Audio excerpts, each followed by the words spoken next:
أولادي لهم 11 سنة، أولادهم ونسوانهم عندي وما عندي غير الله.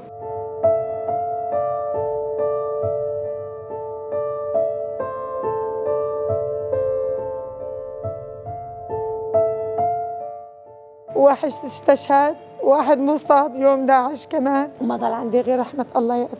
الحمد لله. والله يا خي أنا كنت عم بدور على أولادي مسجونين، وقامت مسكوني أمن الدولة. هلا هو بيحطوا هيك فيشات ما بعرف شو راكيتي. قال لي بتعرفي أنت إيه الريحة؟ قلت له ما بعرف. قال لا فرجيكي. قلت له إذا بدك تفرجيني موتني يا ابني، إيش بتريد تسوي فيني؟ قال هون هلا بدنا نفيش لك. لا بشوف أزق لك فيش كم مرة داخلة لهون. قلت له والله أنا ما بعرف هون إيش المحل، ما بعرفه ولا بعرف أقرأ ولا بعرف أكتب. فوتوني دق على الكمبيوتر، دق ما بعرف ايش كتبت. طلع قال لي إيه لا مانك جاي، حطني هيك على الحيط، طورني ومعي راكيتي، حط لي راكيتي رقب. قال هي اذا عملتي شيء بنرجع بناخذك. قلت له في الله يا ابني بياخذ الجميع، خليه ياخذنا ويريحنا. رجعوا اخذوني كمان على بناية العداس، كمان عذاب، رجعوا رجعوني. ما بعرف ايش لك.